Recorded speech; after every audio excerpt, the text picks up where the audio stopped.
Olá, estudante! Seja muito bem-vindo ao meu canal, Kelly aqui da Didasco falando. Essa é mais uma videoaula sobre as grandes obras literárias brasileiras para você utilizar ou na sua redação, né? Dá muito mais peso, muito mais importância, mais credibilidade para conquistar aquela nota alta, ou então para você estudar para aqueles vestibulares, onde você também vai precisar conhecer do contexto social que a obra fala. Combinado assim? Hoje estamos na parte 3, tá? Do livro Casa Grande e Senzala, que vai falar bastante sobre a condição, o ambiente do negro africano, do escravo, combinado? Então já sabe, né? Papel e caneta na mão, cola o olho aqui que a nossa aula vai começar.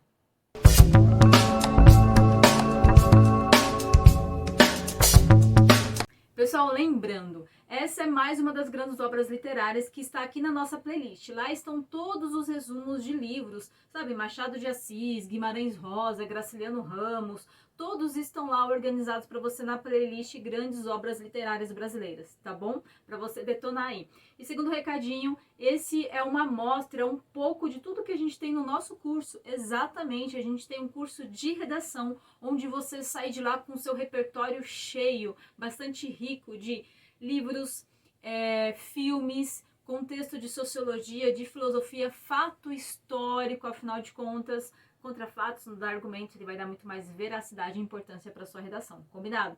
Então, 2 recadinhos importantes aí, para você saber que tudo que você vê aqui tem lá no nosso curso também. Agora sim, a gente vai para nossa aula, tá bom? Olha só, importante. Se você tá nessa terceira parte aqui, a primeira parte, pessoal, eu falo sobre aquelas características literárias da obra, tá bom? Então vai lá no parte 1, Casa Grande e Senzala, do vídeo, estão todas aquelas informações importantes sobre o livro. Data de publicação, período, né, onde ele foi escrito, um pouco sobre o autor, qual que é o estilo de época, qual que era a formação desse autor, porque eu sempre digo que para a gente entender da criatura, eu preciso entender do criador. Entende aqui? Para entender da obra, do livro, eu preciso entender um pouco do escritor, porque obviamente ele vai imprimir, ele vai colocar nesse livro muito do olhar, do viés, do ponto de vista dele. Para entender o ponto de vista dele, eu preciso entender ele. Tudo bem até aqui? Agora sim, vamos seguir. Pegando a nossa linha de raciocínio, em todos os vídeos eu sempre falo que é importante a gente considerar quem era Gilberto Freire, né? Gilberto Freire era da elite, pessoal. O pai dele era juiz e advogado, né? Juiz de direito. Ele veio aí de uma família rica, abastada. Até se diz que alguns dos avós dele, bisavós, digamos aí, eram descendentes de português, então digamos que ele estava na nata da sociedade. Então ele está contando aqui toda essa história a partir de um ponto de vista de quem está lá por cima, de quem está olhando a situação e não está sendo açoitado com um chicote numa condição de escravo. Você entende aqui? De quem está mandando, de quem está no poder, e não de quem está sendo mandado, de quem está sob o poder. Você entende? Então é muito bom a gente compreender esse olhar. Embora a gente já olhe para isso e fala, nossa professora, mas se ele está falando muita coisa sobre um ponto de vista de quem mandava, de quem tinha poder, então ele não vai estar falando ali sobre a real condição desse negro, né? Então, olha só, isso daí é muito o que os críticos aí, posteriormente, né, que veio depois da obra dele, foi ler a obra e estudar e identificou. Esse é o ponto crítico de falar, olha, mas ele está contando essa historinha sobre um viés de quem manda. Então ele não está olhando a dor, a vivência, a ambiência de quem está ali sendo mandado. Mas, por outro lado, pessoal, é a primeira obra brasileira que veio analisar esse microcosmo, assim, como que essa família brasileira foi constituída dentro dessa sociedade. Como que era essa formação? Como que se davam essas relações? Como que se foi essa mestiçagem? Ela foi, digamos, obrigatória, compulsiva, obrigada, forçada ou ela foi natural? Essa mestiçagem, ela também colaborou para que essa economia e para que essas classes sociais se fundissem ou não? Houve a mestiçagem das cores, né, dessa população, parda, branca, mameluco, indígena, enfim, mas não houve uma relação imediata com as classes, não diminuiu a desigualdade social, até digamos que aumentou. É esse olhar aí que a sociologia avalia esse livro, por isso que ele é importante, digamos que ele é o primeiro documento que veio observar e registrar isso daí. Interessante aqui? Por isso que tome nota aí, Gilberto Freire é considerado o primeiro sociólogo brasileiro, tá? Ele escreveu esse livro em 1933. Bom, vem aqui comigo agora. A gente vai fazer essa aula aqui toda voltada para a questão da condição do negro dentro dessa sociedade. Vários aspectos importantes. Tome nota do primeiro aqui. Ele considera, sim, que esse negro, ele trouxe uma riqueza religiosa para o Brasil. Que tudo que ele trouxe lá de herança religiosa da África, né, das suas regiões, digamos, dos estados ali do continente africano, dos países do continente africano, ele trouxe isso daí, colaborou bastante para que essas religiões aqui no Brasil também fossem impactadas. Embora tá principalmente falando lá no livro, no vídeo sobre o indígena, falando que a Companhia de Jesus, a Companhia Jesuítica, ela, digamos, forçou bastante a imposição do catolicismo. Mas isso não quer dizer que o negro não conseguiu trazer nenhum elemento cultural religioso dele. Ele conseguiu trazer e isso sobreviveu ao longo dos anos. Ele vai falar também bastante, pessoal, sobre essa relação de comércio de negros, sobre o quanto que esse negro colaborou na produção econômica aqui do Brasil e também na produção cultural. Certamente algum elemento da nossa vida tem uma herança da produção econômica, da sua religião ou da sua cultura. Ou, afinal de contas, foram 400 anos de comércio, né, de escravos, 400 anos de tráfico negreiro. Então ele fala que isso impactou muito na vida desse indivíduo. E esse indivíduo foi o que mais contribuiu para a produção econômica aqui no Brasil. Outro ponto importante é que ele fala bastante da relação da ama de leite. O que era ama de leite? Imagine aqui. O proprietário ali das grandes terras, o senhor de escravos, né, ele tinha a senhora de escravos, ele tinha a senhora, né, de engenho, ok? Essa senhora de engenho, ela tinha lá os filhos dela, só que ela não continuava amamentando, porque ela precisava manter ali, né, a beleza dela, ela tinha outras obrigações, ela precisava administrar a casa. Então, quem ia amamentar o filho do senhor de engenho? A negra, exatamente, eles pegavam lá as negras que tinham acabado de ter filho, traziam ela para dentro de casa, ela era obrigada, o garotinho dela muitas vezes ficava, né, na senzala com o marido dela. Ela vinha para essa casa aí, para essa casa grande, e ela era obrigada a amamentar, a criar essa criança aí, o filho do senhor de escravos, entende? Que isso era ama de leite. Ele fala que dessa relação surgia bastante afeto, bastante ligação entre essa criança e a mãe, né? Essa mãe escrava que deixava o seu filhinho lá na senzala. E ponto importante aqui, ele dizia também que essa negra que ficava dentro da casa grande, ela mantinha relação sexual com o senhor de escravos, exatamente. E daí nasciam mulatinhos. Esses mulatinhos ficavam dentro da casa grande. Olha só, essa negra deixava seu filho lá com outro escravo lá na senzala, e aqui dentro da casa grande ela tinha relação sexual com esse senhor de escravo e fazia outro mulatinho. E esse mulatinho ficava aqui. Esse mulato, ele servia até como brinquedo dessa criança branca. Olha que interessante isso, tá? Bom, outro ponto aqui que ele comenta é que esse africano, ele colaborou bastante para essa produção econômica, mas que essa mestiçagem, olha só, ele diz que a mestiçagem aproximou essas classes sociais. Isso é um ponto que ele vem ser questionado futuramente, duramente criticado. Fala-se que não houve aí aproximação. Essa relação de mestiçagem, ela só aproximou as cores. A cor de pele dessa população, mas não aproximou a desigualdade social, não diminuiu essa desigualdade social. Afinal de contas, o negro continuava na sua condição econômica, cultural, até na senzala ou então sendo escravizado. Então isso não mudou em nada, até porque esse garotinho aí, esse mulatinho, filho, ele ia ser um escravo também. Ele não ia ser morador ali, não ia ter toda a educação que o garoto branco tinha. Outro ponto interessante, pessoal, ele sempre fala que a condição do negro ser escravizado foi uma predileção dele porque era a única condição que ele tinha a sobrevivência. Olha só, ele falou, olha, o negro preferia ser escravo do que morrer.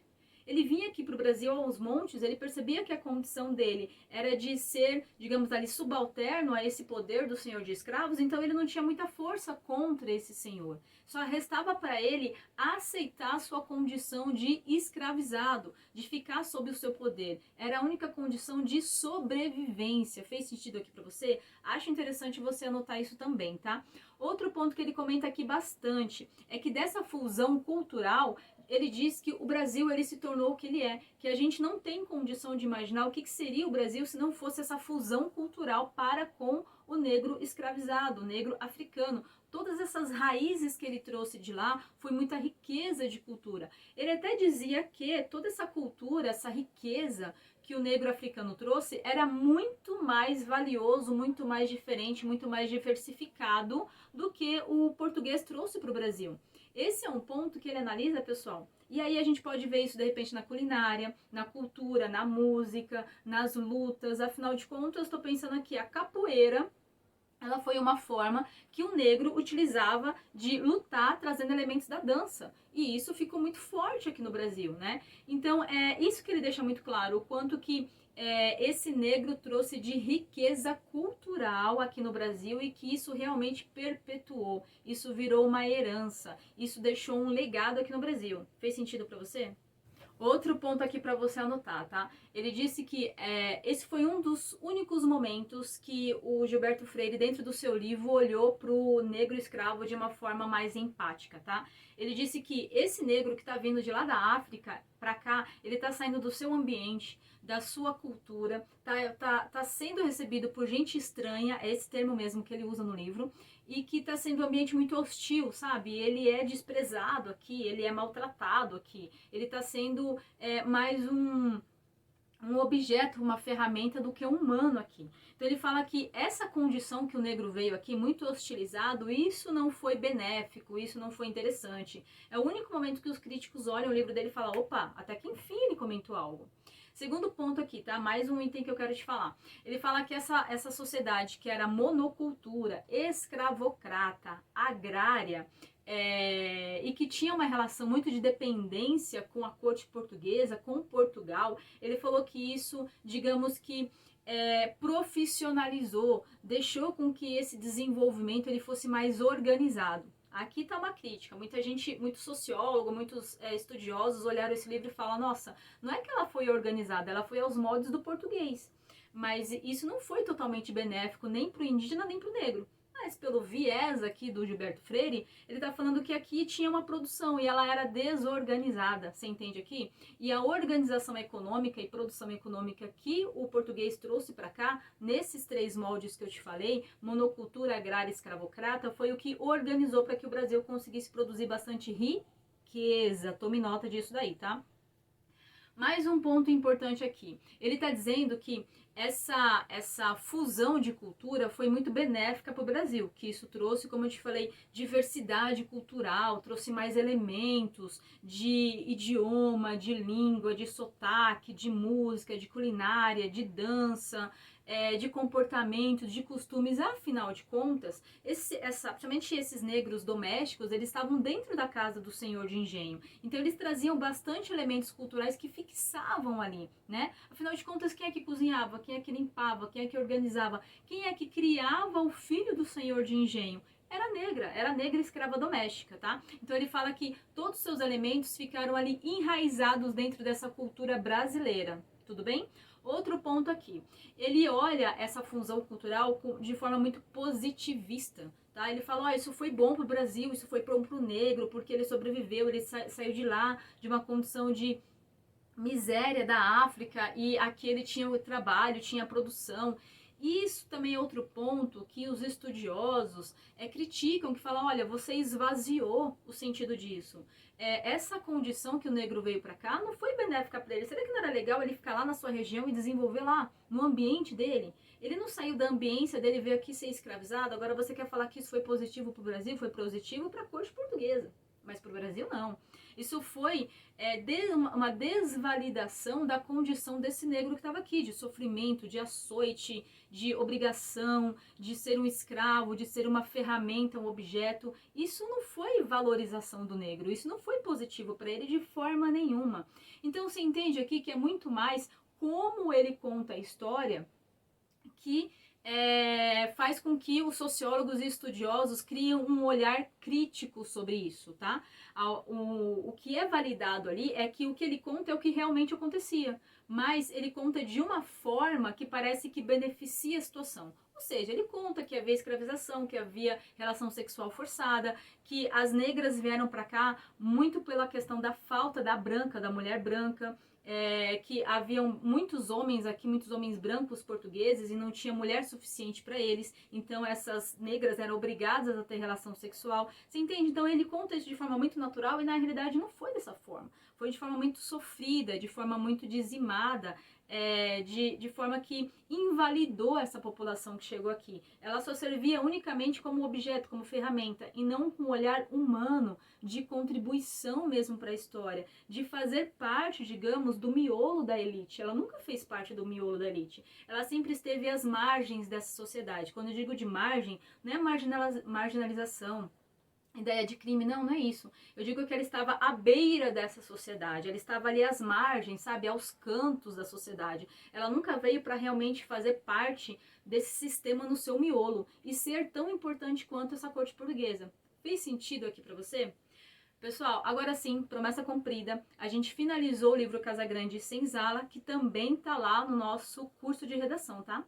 Bom, por hoje é isso. Se você tiver alguma sugestão de outro livro, de outra obra, comenta aqui que eu vou vir com o maior capricho, com o maior cuidado, fazer um resumão para você detonar na sua redação. Então, mandem sugestões aqui. E segundo recadinho, né, pessoal? Se esse conteúdo fez sentido para você, se ele fez você entender um pouco mais dessa obra, abriu o seu olhar, clareou a ideia que você tinha da obra, você saiu daqui com conteúdo, com informação boa, de qualidade, compartilha. Compartilha informação com aquele amigo, com aquela amiga, com aquela pessoa que você sabe que também curte esses conteúdos, que eu tenho certeza que ela vai te agradecer, tá bom? Brigadão por hoje, espero mesmo ter colaborado. E agora vai lá, gabarita essa redação.